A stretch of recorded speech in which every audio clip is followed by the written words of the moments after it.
fascinating business. Fascinating to everyone. Small boys, idlers at a whistle stop, restless adolescents, the traveling public. Yes, and fascinating even to the railroad men themselves. Every year, the railroads carry millions of passengers and billions of dollars worth of goods. We all know the engineer, the fireman, the brakeman, the conductor, the postal clerk. But few of us know anything about the great body of trained men who guard those millions of lives and billions of dollars in property by day and by night.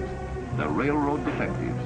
They were organized for the railroads long before the Secret Service or the FBI, the Burns operatives or the Pinkertons. For more than 100 years, the special agents have tracked down train wreckers, hold-up men, card sharpers, baggage thieves, and all the other criminally minded who prey on the railroads, their passengers, and their freight. In crowded cities, the job is usually exciting, for something is always doing. And in the freight yards, too, where thieving is a favorite pastime of the neighborhood hoodlums. But in the out-of-the-way places, the routine can be a boring grind, one the old-timers are anxious to escape. And it is to these more or less quiet spots that the new recruit is sent. But they also serve who stand and wait. In the afternoon of May 9th, 1940, in Santa Marta, a division headquarters in California, investigator Johnny Douglas was one such recruit who stood and waited, bored, wondering if anything would ever happen to relieve the monotony.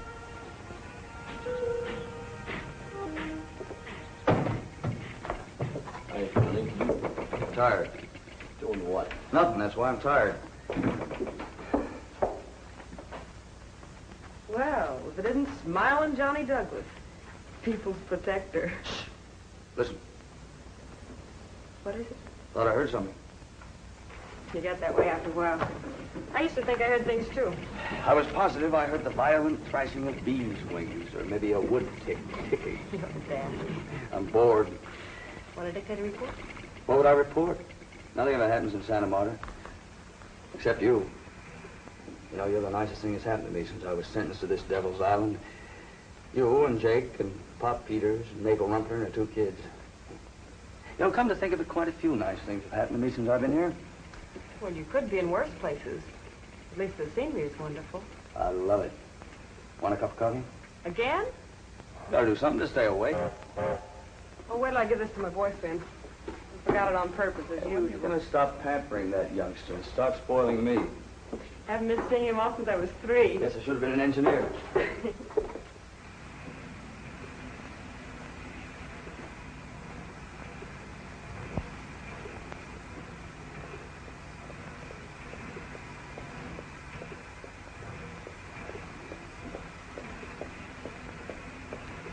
Hello, Lucy and John. Hello, Mr. Jones. Tell Mr. Jones I'll send that rug pattern back next week. No hurry. Well, Pop, see you in Eltonville. Yeah. Thought you were smart, didn't you? Now, you leave this on. Oh, for heaven's sakes, Lucy. See that he wears it, Jake, and don't let him stick his head out of the cab. Just leave him to me, Lucy. I'll see that he behaves. What am I going to do with her, Johnny? Don't look at me, Pop. I'm a very happy man. Why don't you trade her in? Had her too long. No trade-in value. Listen, you're crazy about me and you know it. And I meant what I said about the scarf. I'd wear a rattlesnake round my neck if you told me to. Johnny, if anything ever happens to me, you look after her, will you? I've been trying to take her off your hands for 6 months. She's partial to engineers, though. Listen, one helpless male is about all I can manage at a time. Bye, Pop. So long, Pop. Goodbye, hon.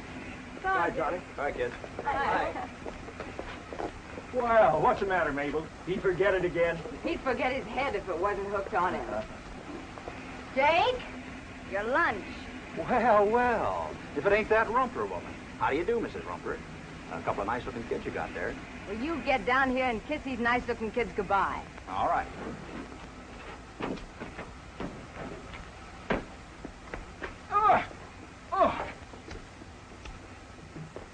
I'll claim that one, all right.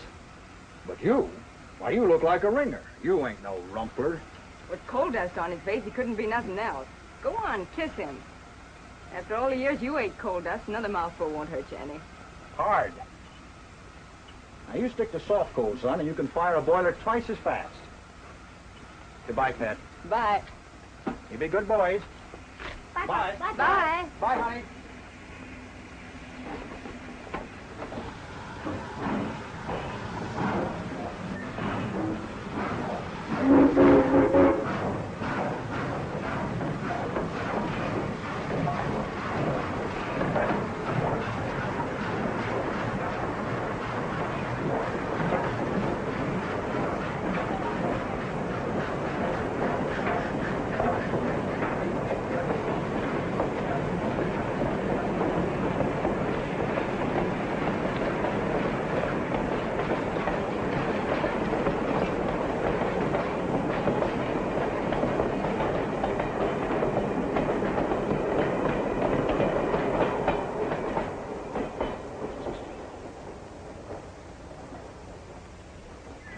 wonder if you'd have that look in your eye for me if I went away, huh?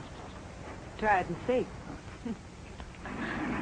On that morning in early May, old number 6, a combination freight and local passenger, fought the Twin Peaks grade as she had been doing for years. There was no sense of danger, no premonition of disaster. To Engineer Peters and Fireman Rumpler, it was just another routine trip. As it was to mail clerk Simmons, who was calmly at work sorting the mail. The presence of 2 large registered mail bags, containing among other things a $100,000 payroll, didn't bother him in the least. In the day coach, the passengers idled the time away in reading or talking, or, in the case of the young couple who looked like they were on their way to get married, holding hands.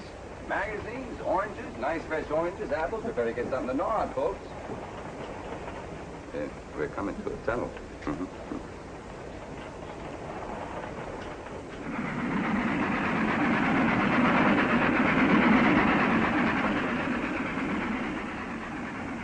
A few moments later, number 6 entered Tunnel 13. She was moving slowly on account of the steep grade, and judging by the smoke that poured from the smokestack, Fireman Jake Rumpler was giving her everything she had taken.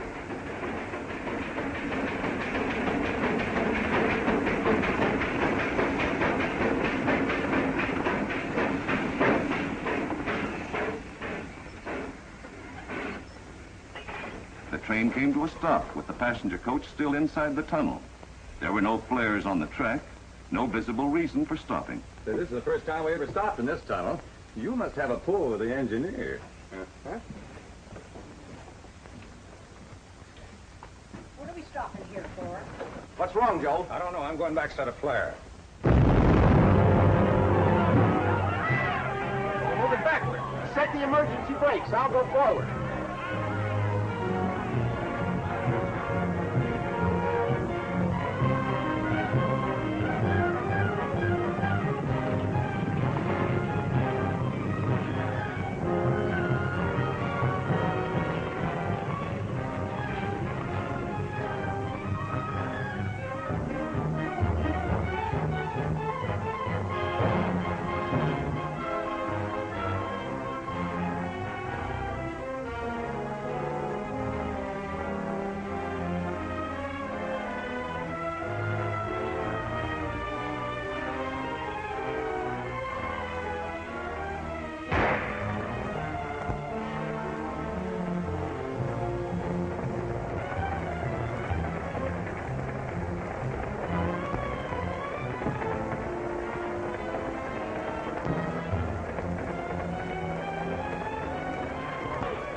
Target number 6.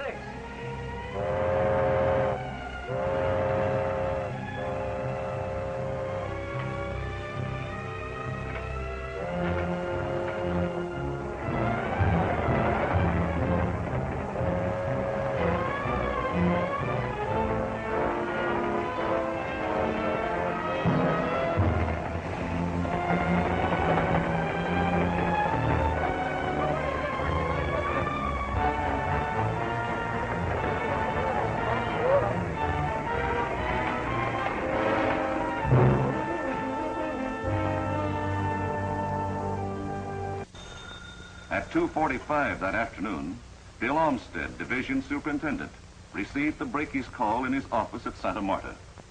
Hold the line. Miss Peters, Lucille. Tunnel 13. Where's Johnny Douglas? He's outside. Send him in here right away. Johnny? The engine and mail car. Here's Johnny Douglas now. There's been an accident in number 6 at Tunnel 13. Get the details. Douglas speaking. Yeah, go ahead, Ludlow. Give it to me. Yeah. Simmons, the mail clerk. Yeah. Jones, too, huh?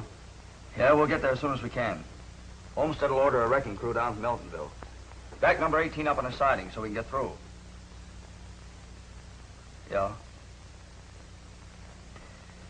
Okay. Ludlow was reporting from the junction. Cars broke loose from number 6. He went back to the tunnel where the explosion occurred and found the mail car blown open and robbed. 2 mail sacks with $100,000 are missing. What is it, Johnny? It's your dad. He's dead. Yeah. He and Rumpler both, along with Simmons and Jones. Oh, I'm sorry, honey.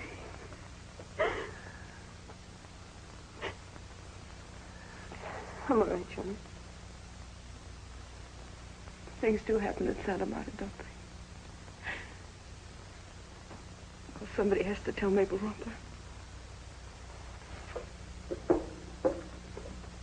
It's up to you now, Johnny.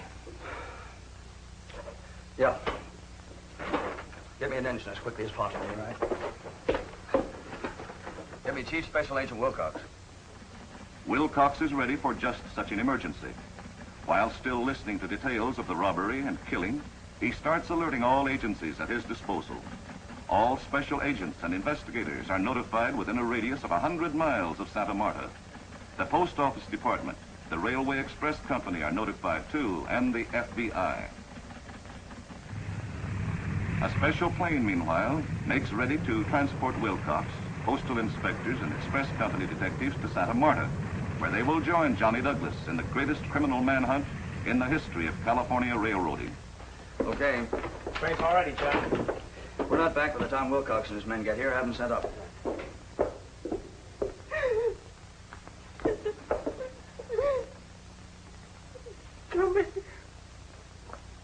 What happened, Mr. Douglas? Well, number 6 was held up. Your husband, Pop Peters, Simmons, and Jones were all killed.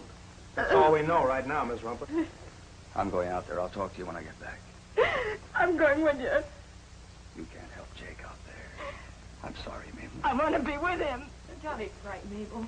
We'll get the children to go over tonight.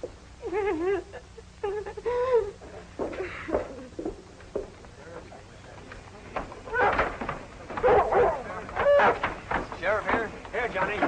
Only I can't swear for these hounds. They haven't been worked lately, and the critters are plain lazy. What happened, Johnny? A wreck? Yeah, Jake. All right. Let us go with you, Johnny. No, not this time, Jake. I think you better run along. Go on, I'll get more once. Okay, Jake, make a noise like an engine. Ding, ding, ding, ding.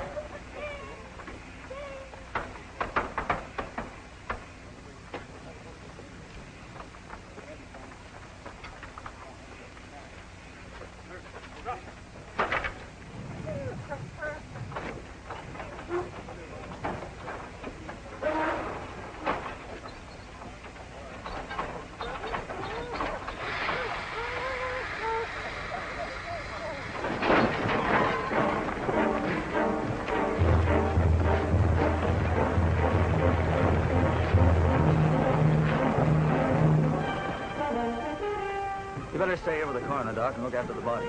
Come on, Sheriff.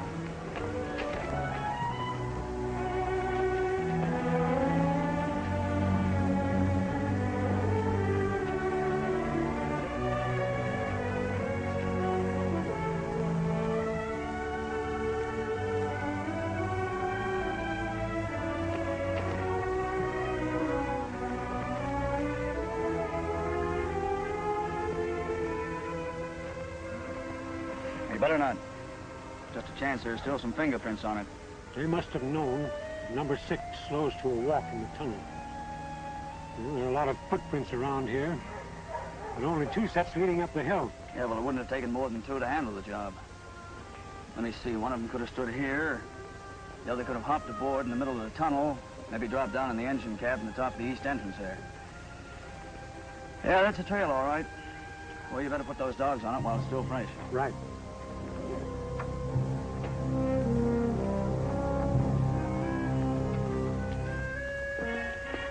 Run them down to Santa Marta and wait for Wilcox and the gang. We'll see you back there later. Gotcha, Johnny.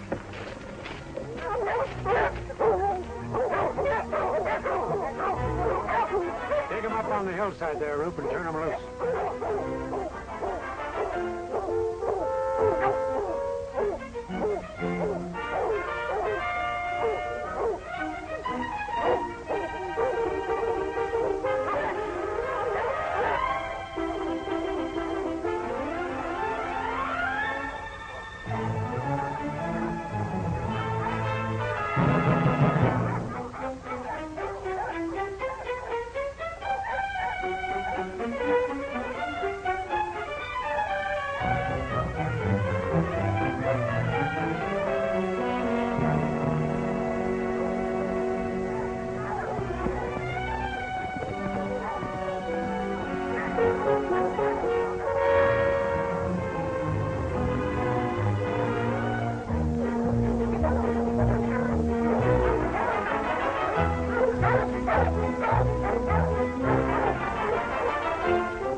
Well, they had something hid out here. A car, most likely.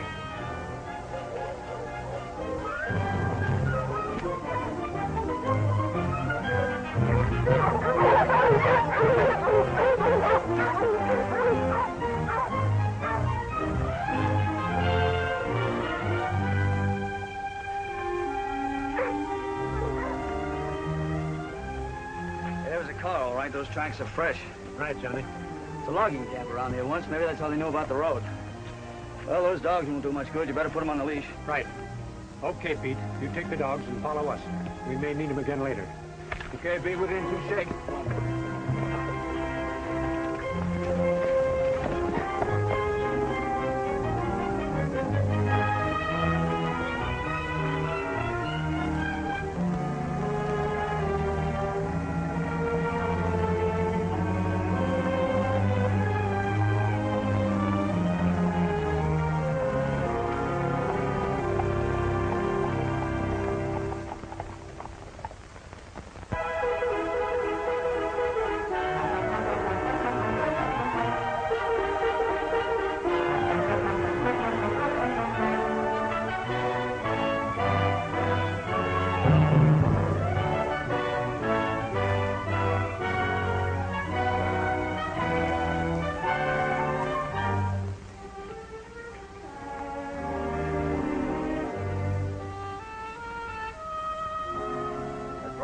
Was something I hadn't counted on.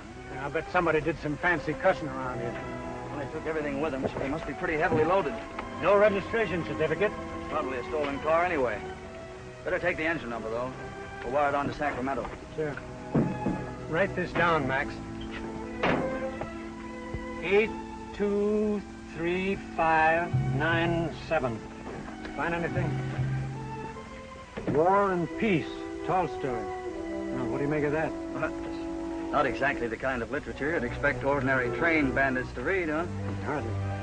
Well, obviously, we're not dealing with ordinary men. This is a very well thought out robbery. Lynn Haven Bookshop. Might prove interesting. We have a mighty fine fingerprint man down at the county seat there. Well, bring him around in the morning. Better bring a photographer, too. I want this truck shot from every angle. Sure thing.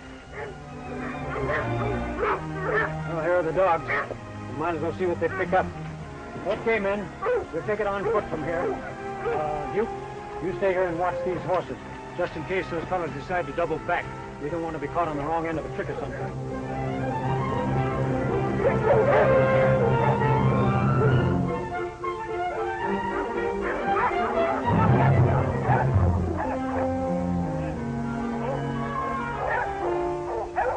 It still looks like there were only 2 of them. They'll keep to the water one way or the other to lose their trail. Yeah, you're right. Well, it's getting late. I gotta get back to Santa Marta to meet Wilcox. Nothing turns up, we'll pick up the trail here in the morning. Just as you say, Johnny. This is your show. Better search the underbrush around here pretty carefully. There's just a chance they may have dropped their packs, so they'll travel light and fast. We'll go over every inch of it until it gets dark anyway, which isn't going to be far off. Better get going.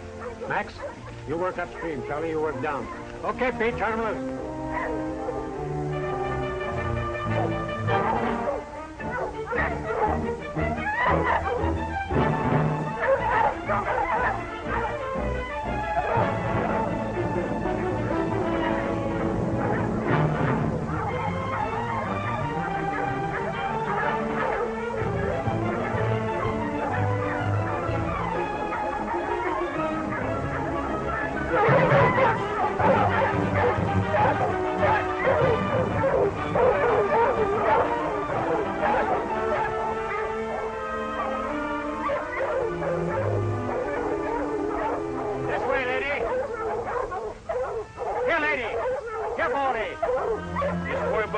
Tracking humans. When you use it for hunting bobcats and such, they forget what they're after. Come on now, behave yourself. We have work to do.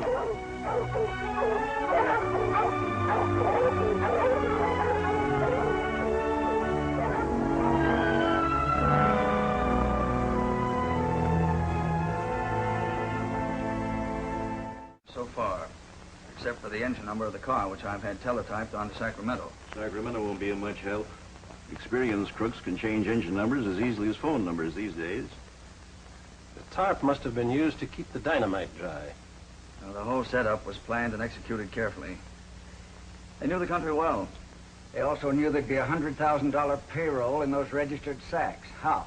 It's the first time that payroll had ever gone as registered mail. This is how, Chief. Look. Clem Bartlett, custodian of the Astor Mining Company payroll for more than 20 years, makes his last trip. Next month, the job will be taken over by Uncle Sam when the payroll goes by registered mail. All laid out like a blueprint, isn't it? Sure is. They knew that exactly 1 month from that date, April 9th, there'd be another payroll shipment.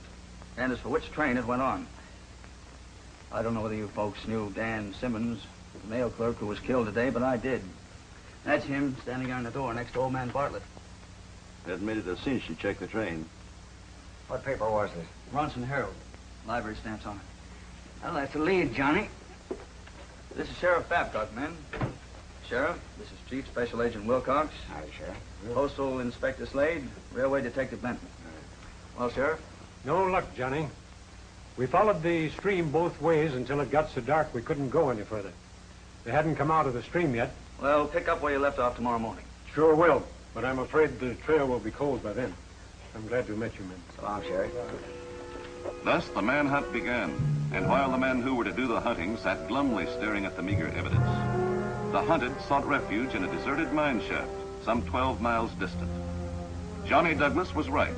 The men who committed the crime had planned carefully, and the hideout in the mine shaft had been prepared especially for just such an emergency. These were the Devereaux brothers, Edmund and Paul. Another step, and I don't think I could have made it, Ed. I'll give you a drink as soon as I light the lamps.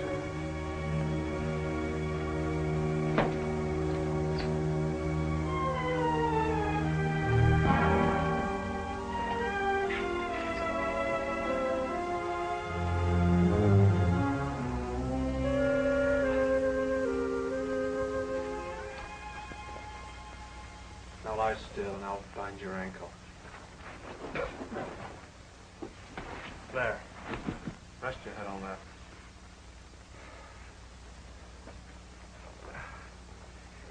Easy, Ed. It hurts like the very devil. Ha! I better tell you when. Ready? Pull!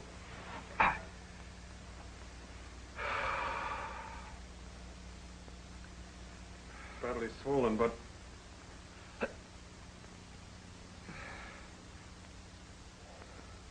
I don't think it's broken.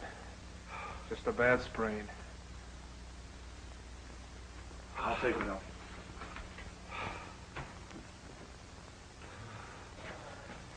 This is what I meant when I said we might need this place in case anything went wrong.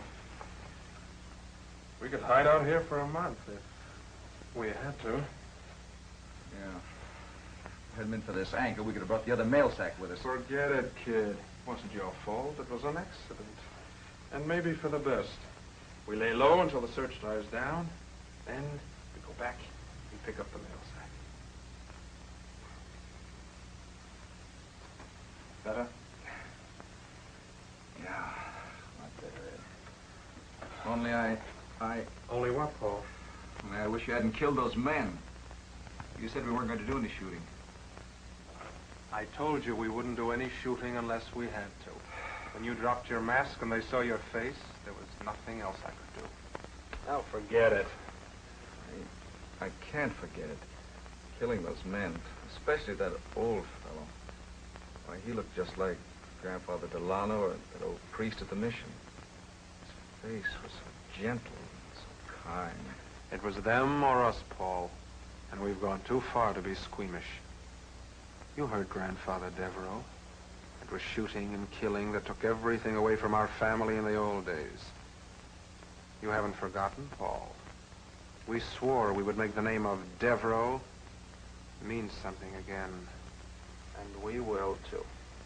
Everything's going to turn out just as we planned. You take a smoke while I fix us something to eat. Then we'll open the mail sack. Okay, Ed. That's all. How much do we have there?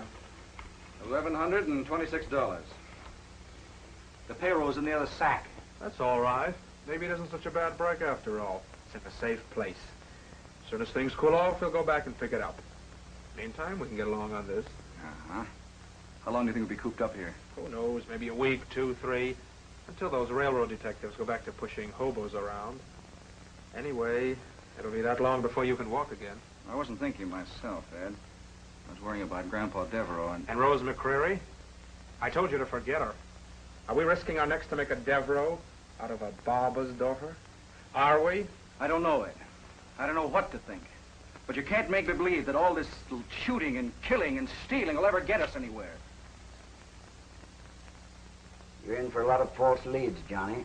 You know the tricks people's imaginations play on them. The minute they read or hear of this crime, they'll remember 1,000 suspicious actions by 1,000 different people. You'll get an awful lot of tips. The worst of it is you'll have to run most of them down in the hopes that one of them will be worth something. You wanted a job, Johnny. Well, you've got it. Well, I don't mind. I've got 4 good reasons for wanting to capture these men. Lucy, of course. Yeah, Mabel Rumpler and their 2 kids. I'll keep in touch, Bill. If anything happens, just pass it on to me. Okay, Johnny. Well, goodbye. So long, Johnny. Bye. Anything I can do before I go? No, all the arrangements have been made. Funeral services will be held for all 4 at noon. I'm sorry I can't be there, honey. You understand? Of course. It's going to be kind of lonesome, though, without you and Dad. Well, I'll be back as soon as I can. Why don't you ask Olmsted for a few days off? No, I'd rather work. I'll feel much better in thinking that I have a little part in running down those men. Maybe it's better that way.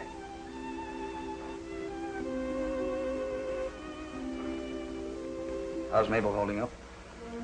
All right. Seems kind of strange, though, not to hear her laughing. And the boys? Oh, it was awful, Johnny, just awful.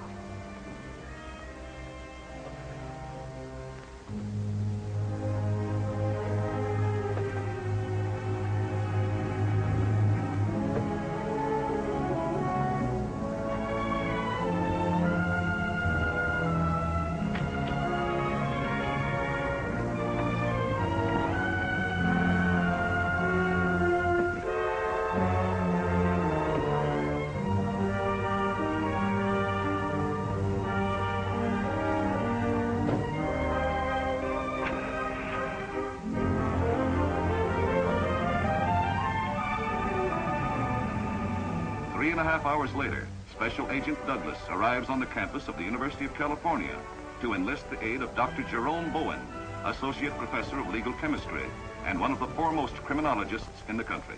Well, that's it, Dr. Bowen. The whole works. What do you think? War and peace. Interesting sidelight on character analysis. Just remember that. However, you better run this down. And this? Better take those along, too. The rest you can leave with me. How long do you think it'll take? How long do you think it'll take me to correlate all these scraps of evidence? Well, not during my lunch hour. Well, if you could only give us some idea. We're pretty well stymied until you dope this out. 2 weeks, maybe 3. I'll get in touch with you the minute we're finished. Don't worry. We'll try to be patient. Thanks a lot. Wilcox proved that he knew what he was talking about. Superintendent Olmsted received hundreds of calls from all parts of the state. He sifted the calls and relayed on to Johnny the ones which he thought were worth checking. A woman who ran a grocery store in Brookville recalled selling a slab of bacon to 2 men who were dressed like lumberjacks. A hardware store proprietor in Sunrock remembered selling 2 boxes of .30-30 rifle shells to 2 men dressed as lumberjacks, but his description didn't tally with the woman's. The first bit of tangible evidence came from the bookstore in Lindhaven, where the proprietor remembered selling the book some 2 months previous to one of 2 men who came into his store. I remember, because we rarely sell a book of this type. It isn't exactly what you call popular reading. Can you remember what they looked like? Yeah, they were dark-featured. I remember wondering at the time if they were brothers. About their size? One was tall, well-built, over 6 feet. The other was slightly shorter. How were they dressed? In rough clothes, with wool shirts, and the trousers tucked into high-lace boots. Oh, they had cleats on the boots, too, like the lumberjacks wear. Look what they did to my floor. Can you remember anything else about them? Any physical deformity or peculiarity that might make them noticeable? No, I'm afraid I can't. Did you see what kind of a car they were driving? I'm sorry I didn't. They went out and I paid no more attention. You've given us the first bit of real evidence we've had so far. Not much, a little. Much obliged to you. Oh, don't mention it. Only too glad to help. Oh, I might add that the men whom I sold the book to didn't strike me as the type who'd hold up trains or commit murders. There's no specific type of criminal. The one person in the world you'd least suspect could turn out to be a murderer. Well, thanks again.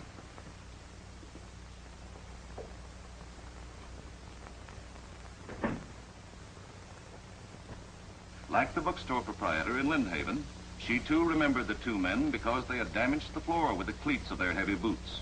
Well, I'll tell you. It was hardly more than 3 weeks after it was laid. I was never so disgusted with anything or anybody in all my born days. There. Just look at that. Isn't that an outrage, Mr. Douglas? To think anyone would have so little consideration for public property. Tess, my assistant, saw them get out. There were 2 of them, you know. And she came to tell me. But by the time she found me, I was in sociology doing research for the Cullen twins. But naturally, Tess had no way of knowing that. They were on their way out the door. Oh, if only I could have gotten my hands on them. Those 2 men were murderers, Miss Tannehill. Murderers? Yes, they tore that page from your files and used the knowledge they found in it to hold up a train. Oh, I think I came that near being murdered. What'd they look like? Well, they wore flannel shirts and jeans and denim jackets, too. They looked like loggers or cowhands. Loggers, most likely, on account of the cleats in their shoes. Still, on the other hand, they wore cowboy hats. Oh, my. To think I came that near death. Oh, my. My. I have a notion to resign. If it wasn't for my sister and my invalid mother, I do declare I think that I would... Thanks a lot. Yes. Then that night, when Douglas contacted Santa Marta, he learned from Olmsted that a gas station attendant in Los Portos remembered the car and the 2 men in it. Yes, sir. I put gas in that old jalopy, let me see, Wednesday. No, Tuesday, a week ago. There were 2 men in that car, looked enough alike to be brothers. Thanks a lot. After 2 weeks of exhaustive search, Johnny returned to compare notes with Dr. Bowen. From the overalls, I learned a good deal. For instance, here. Look at that. Wood fibers, both hardwood and bark. The owner of those overalls worked in a logging camp. Here's another. Now. Black hair. Now, note the size of this garment.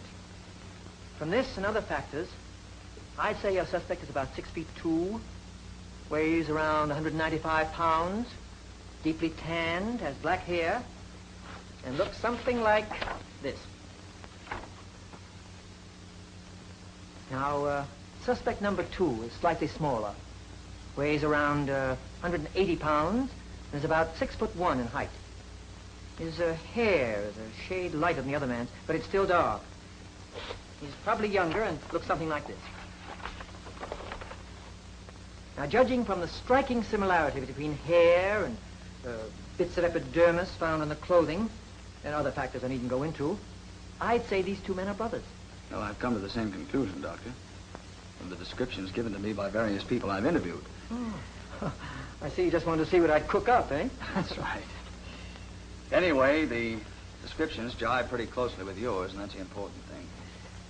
They were looking for two men who might possibly be brothers and who look alike.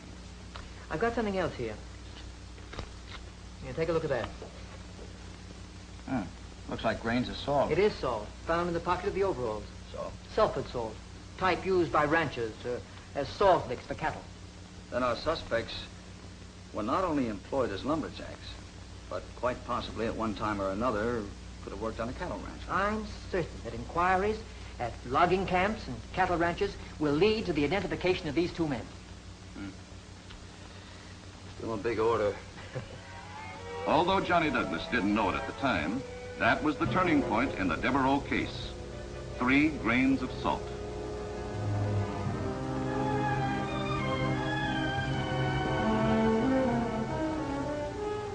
All right. Well, come here, let's see. I guess so. Why don't you leave that here, Ed? Why? I think it's been just about enough killing. Still worried about those train men, aren't you? Forget it. Wish I could, Ed. If we get separated, I'll meet you at the bus station in Los Portos. Come on, we'll pick up the mail sack and be out of the mountains by daybreak. Yes. And watch your foot.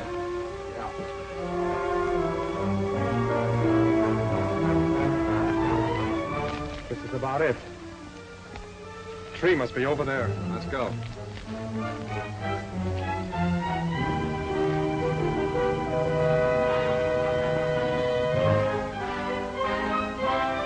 Hey, fellas! Wait. No, don't.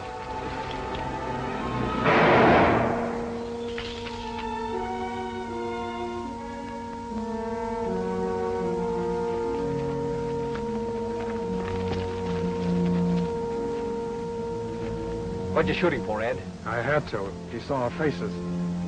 He wasn't after us. Just a trapper. How would you know?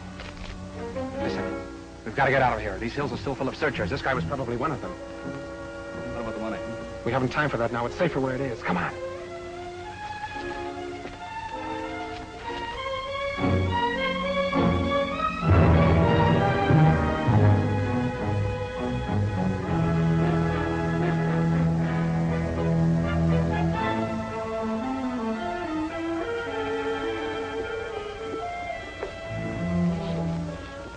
Tickets to Elth's flat.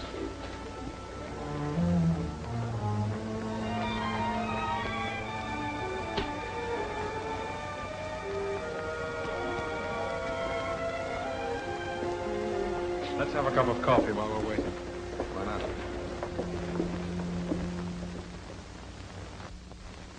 The Devereaux brothers did not go through to Elk's Flats. That night around 10 o'clock, they dropped off the bus at high water, about 60 miles south of Santa Marta. There they left the highway and cut across open fields to the old Devereaux Ranch, a once proud domain in the heart of the cattle country. Hey, Ed. Look, someone's at the house. Let's go. In the bright moonlight, the old ranch house with its sagging fences and overrun yards looked like a once beautiful woman, grown old and slatternly.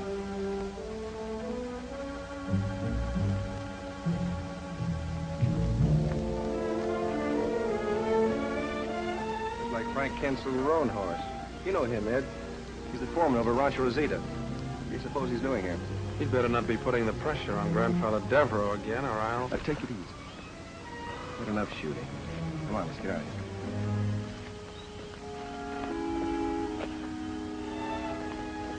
here. You can threaten me all you like, but you can't frighten me. Devereaux cattle have been watering Meade's Creek for 100 years, and it'll continue to do so. But you don't seem to understand, Mr. Devereaux. That land doesn't belong to you any longer. You have no right to run your cattle there. It will be mine again once the old tax monies are paid up. You'll go back and tell those upstarts at Rosita they'll be crawling on their hands and knees before I get through with them. They'll be begging me for water when that land is mine again. Now go on, you get out of here. Go on!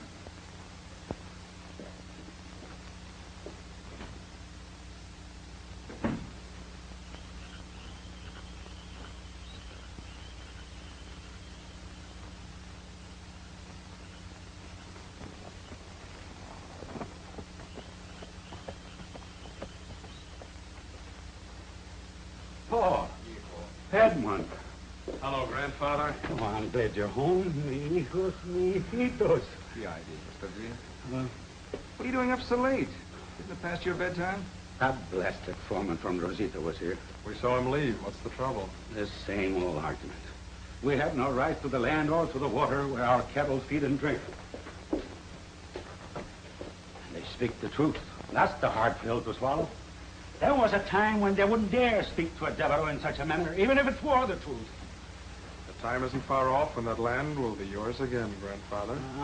We're going to buy it back. Right, Paul? Yes, Ed. We're working it out now, Granddad. Oh, but that's impossible.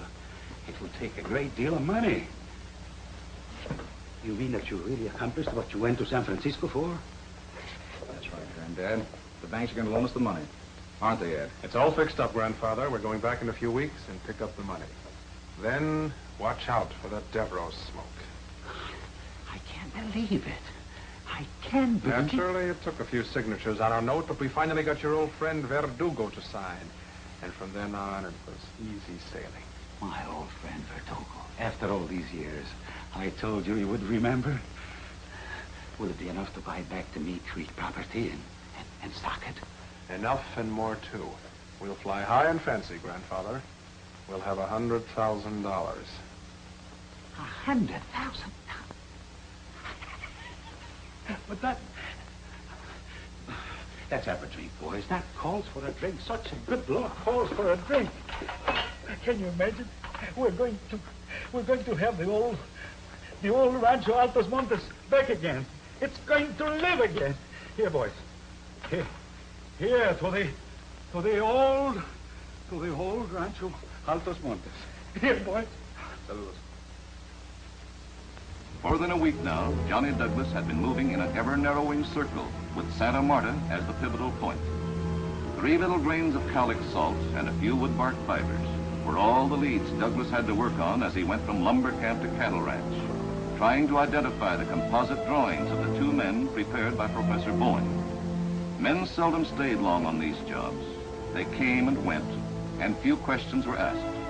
Foremen were glad to get help and didn't bother much about a man's family connections, where he came from, or whether or not he was drawing his pay under an assumed name. Then, just when the weight of discouragement rested heaviest on Johnny Douglas's shoulders, the 3 little grains of salt paid off with startling suddenness.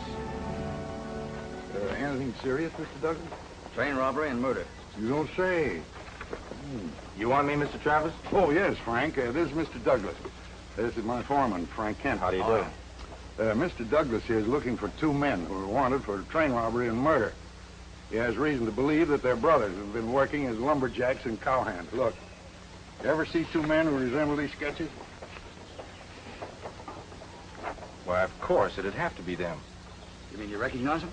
Well, I wouldn't want to put a rope around the wrong man's neck, but I'd swear these 2 men are the Devereaux brothers. By Jove, I think you're right. At least they fit the description. These Devereaux boys work for you? Oh, they have occasionally. Well, their grandfather used to own most of this country around here. He lost it through bad management, one thing or another. Old man's pretty hot-headed. Boys are just like him. Well, they didn't hesitate to shoot 4 men down in cold blood. That would be Edmund, the oldest. He's just like the old man, fight at the drop of a hat. You'll come to their gate about 4 miles down the road, what there is left of it. How much obliged to you? Well, you'd better go on into town and get some help from the sheriff. He'll never take those Devereaux boys without a fight. Thanks for the tip. I'm not trying to be a dead hero. How far is it to the next town? Glenby's about 12 miles straight up number 62. Oh, by the way, don't say anything about this to anyone, will you?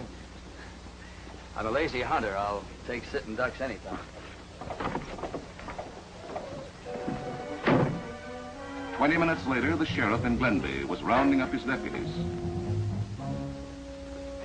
come on, hop in. We got a job. What's up? Sheriff's getting up a posse to pick up the Devereaux boys.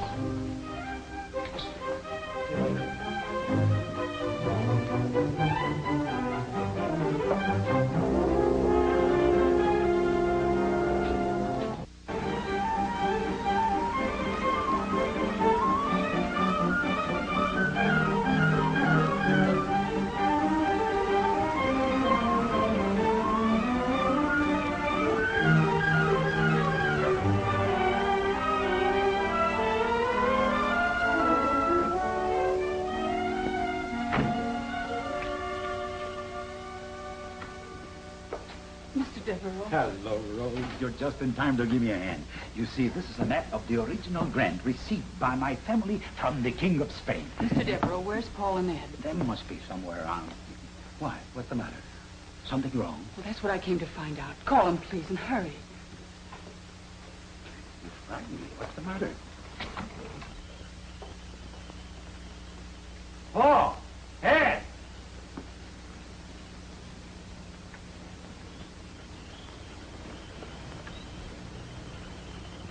Oh, Ed.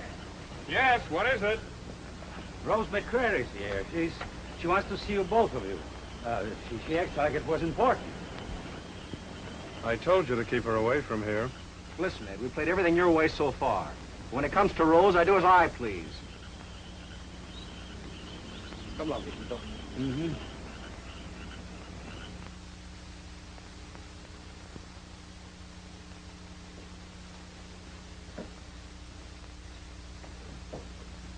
Hello, Rose. Hello, Paul. Sorry to come busting in on you like this, but there's something you ought to know. What's that, baby? One of Sheriff Dodson's deputies came running into the barber shop a little while ago and called out for training. I heard him say the sheriff was getting up a posse to pick up the Devereaux boys. What is it, Paul? Why should the sheriff want you and Ed? You didn't get into trouble in San Francisco, did you, boys? Well, yes, we did. There was an argument and some shooting. You did the shooting, Ed. All right, I did the shooting. It was self-defense. Listen. There's a car coming.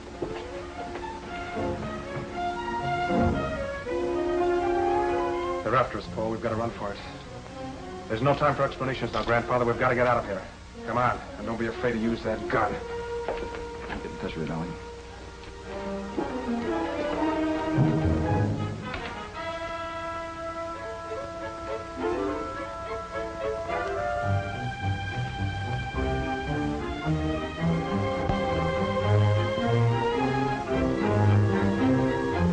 We better separate. I'll meet you in the mine shaft a week from today. Devereaux, let him have.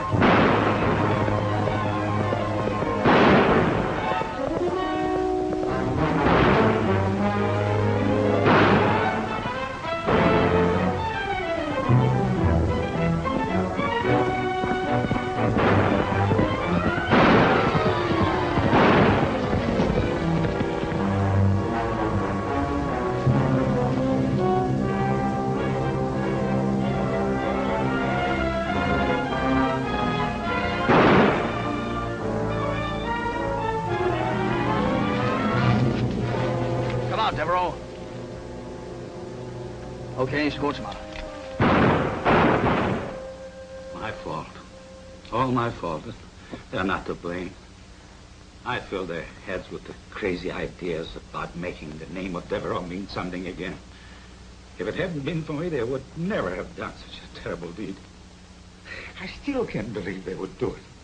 The fact that they ran away is pretty conclusive evidence of their guilt.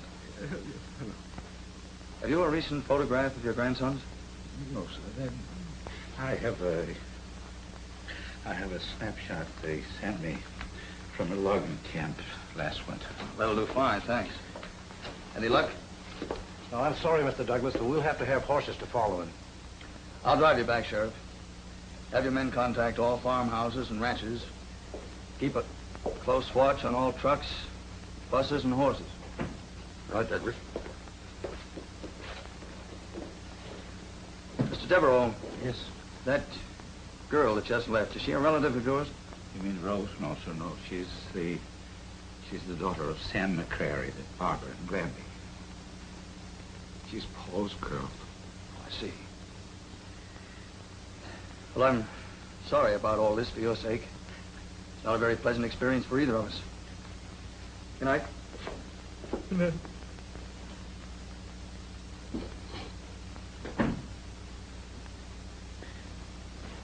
Sheriff.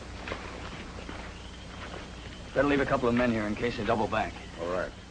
You and Bert stay here, Charlie. I'll have you relieved later. One of you cover the front and one the back. As soon as I get back to town, I'll have the telephone operators check the entire country around here.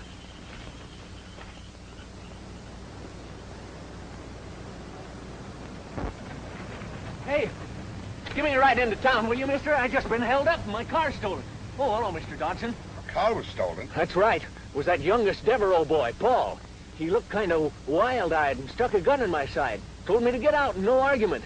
No use trifling with that Devereaux outfit. No telling what they're going to do. Well, hop in. We'll drive you into town.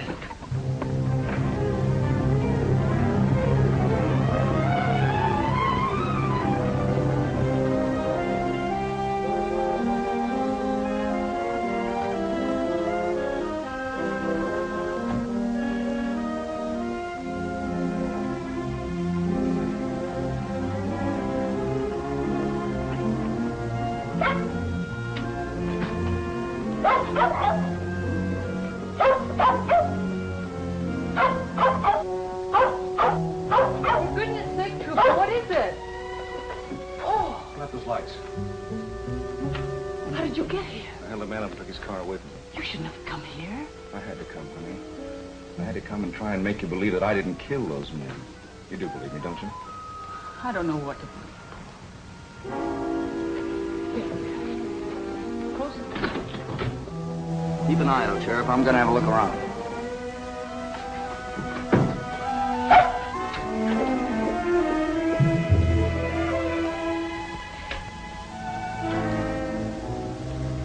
I'm sorry to trouble you, Miss McCreary, but there are a couple of questions I didn't get a chance to ask you out of Devereaux's. May I come in? Why, of course.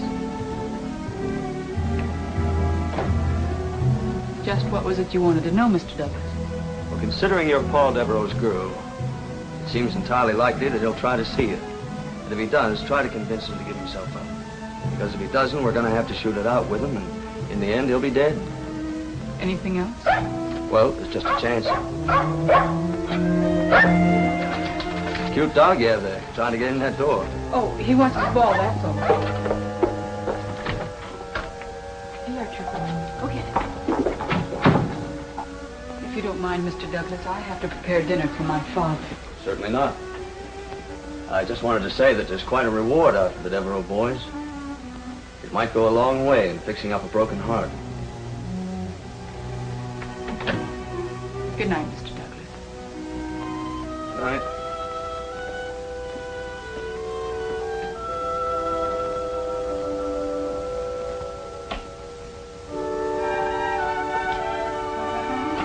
Paul, he's gone. Well, that was close. Listen, would you please hurry and get out of here? I have a feeling he's still hanging around outside. I'll slip out the back way. No, wait. Take that door to the cellar. I'll go out and open the outside doors.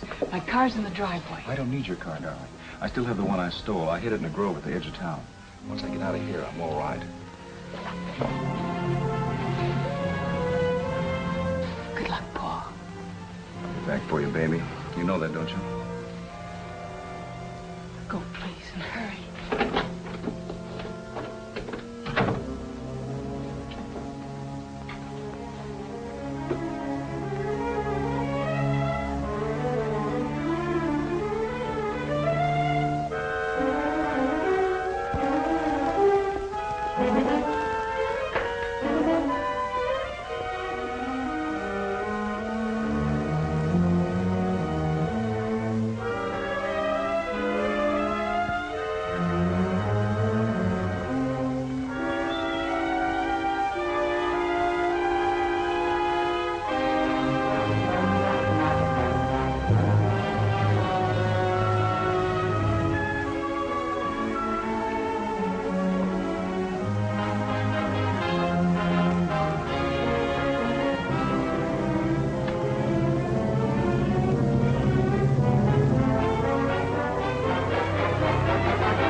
out or I'll shoot!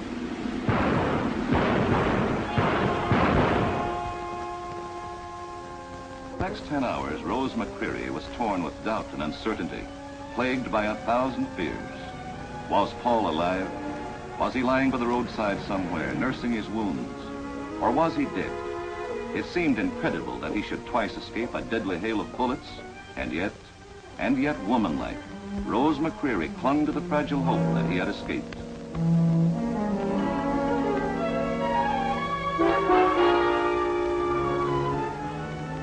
Now the chase began in earnest. For the first time, Douglas and the police knew for certain who they were looking for. Wanted for train holdup and murder, Edmund and Paul Devereaux, brothers. Description as follows. Edmund Devereaux, 6 foot 2 inches, black hair. Hello, Salt Lake City. Sacramento calling. Be on the lookout for 2 men wanted for murder and train holdup. Description as follows. Attention, listeners. The 2 men who shot it out with railroad special agents and sheriff's deputies yesterday afternoon near Glenby were still at large today, with every police agency in the state alerted and on the lookout for them. Anyone seeing these men should report it promptly. For train holdup and murder, the Devereaux.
Just saw a man look like one of the Devereaux boys.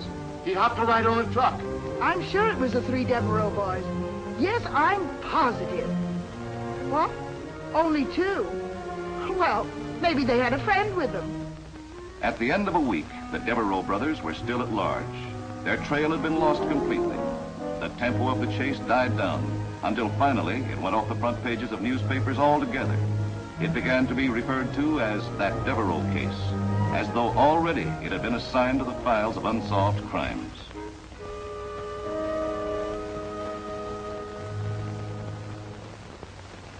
Well, I don't know the authorities they're quoting, but they're sure right. Devereaux trail's stone cold. Don't have anyone to blame but myself either. I bungled the whole job. That's why Wilcox came up here. Oh, I think Mr. Wilcox realizes all the good work you're doing. Why, without the leads you've dug up, they wouldn't even have identified the Devereaux brothers. Come on now. Knock the gloom off your face. You don't want the boss to see you downhearted.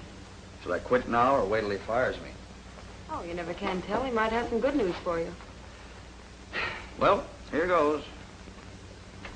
I can certainly see what you've been up against. Yeah. Well, you got my wire. Yeah, I got it. Pressure from the powers that be, I take it. You can't blame them. It's bad all down the line. The Devereaux brothers have got to be caught. I know my head's in the block, Chief. I'd do anything I could if we had something to go on. But we haven't. There isn't a single lead we haven't run down and found nothing. Maybe you could use some help. I was thinking of sending Wilkinson over from the Oil Valley Division. Wilkinson's a good man.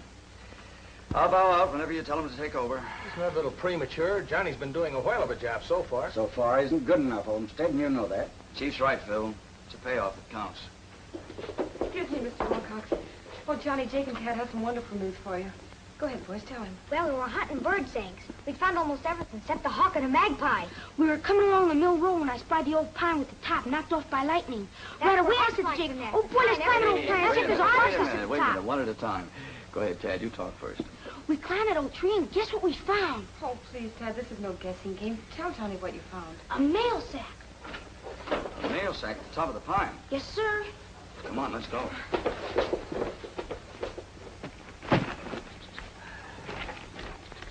Judging by the weight, the money's still in it. We'll find out when we get back to the office. Put on your horse, Sheriff. No, wait, Chief. The Devereaux boys will come back for this sack the minute they run out of money. I don't think we should disappoint them. You've got something there. We leave the bag here, stake out the tree. The minute they show up, we grab them. Exactly. Only we take out the money first, just in case. Sounds like a good plan, Johnny. Authorized to open this sack? Yeah, by the postal authorities here.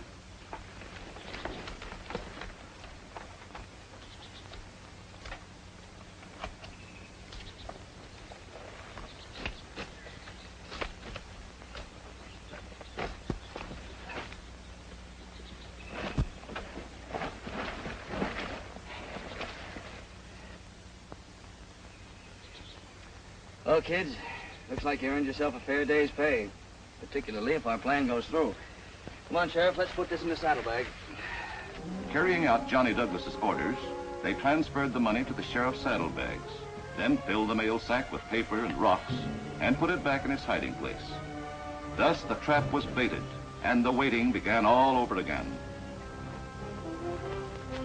What is it, Pete? Call just came in from the switchback down to Tunnel 13. Breaky just kicked a tramp off the rods, and after he did, he remembered he looked like one of the Devereaux boys, the younger one. How long ago was that? Oh, not more than an hour or so. Sheriff, spot your men around here, and don't make a move unless I do. Just possible the brothers may have a rendezvous, and they'll both show up. Okay, Johnny. Pete, you lead the horses up the canyon for a mile or so. Duke, you cover from that manzanita over there on the hill. Max, you and Charlie from that bush over there. Lucille, you better go back with the boys.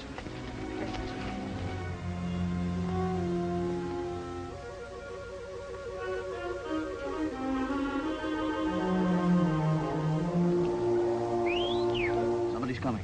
There was a signal from one of our boys. He signaled once, that means there's only one.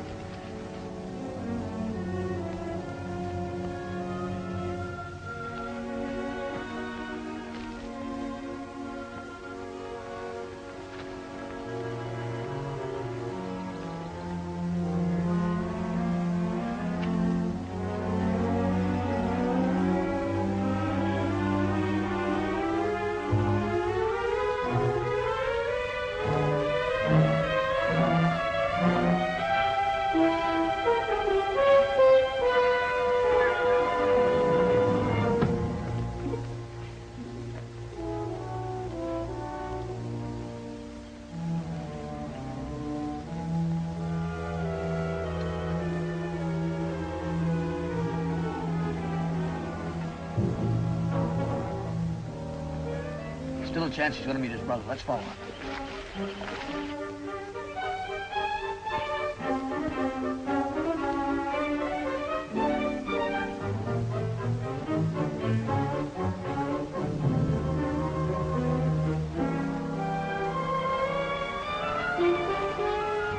There could be another entrance to that mine shaft, Sheriff.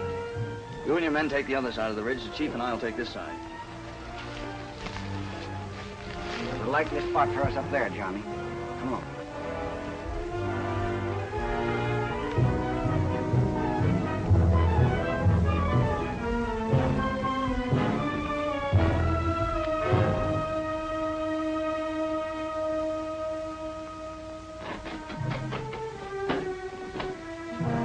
What's that? It's me, Paul. You all right, kid? Yeah. You fooled me. I was afraid you wouldn't make it, and you got here ahead of schedule. That was a tough week, Paul.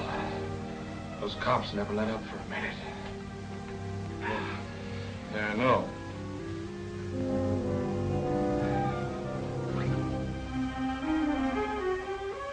Where'd that sack come from? From the tree where we left it. So that's why you got here early. You were gonna pull a fast one, weren't you, Paul? You were gonna grab your share of the money and run off for that McCreary dame, weren't you? So what? Half the money in that sack belongs to me anyway. But not to spend on a cheap little dame. She was only making a play for you because you had her believing you were gonna be a big shot someday. What a lie. Why, you...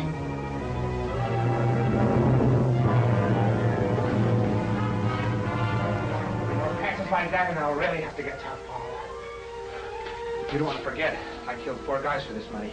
Not you. Remember that. So you heard your story all fixed, didn't you? Well, you're not gonna get away with it. Brother or no brother, I'll bash your brains. No, don't tell me what you did with that money. Where'd you hide it?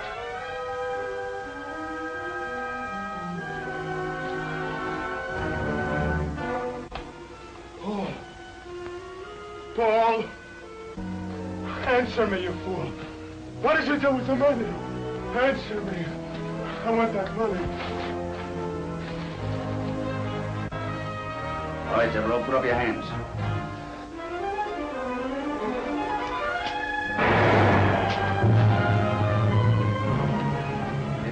Come on, get up. Put your hands behind your back. And so the Devereaux case ended, with one brother dead and the other captured. And the long record of the special agents for never failing to get their men continued unbroken. Things quieted down in Santa Marta after that, but not for long, and Special Agent Johnny Douglas never complained again of things being dull. In fact, there were times when Johnny wondered if things weren't happening too quickly. Yeah? Yeah? Another boy. Yeah, well, thanks. Come on, kids. Doc says we can go see your mama. You do, kid brother.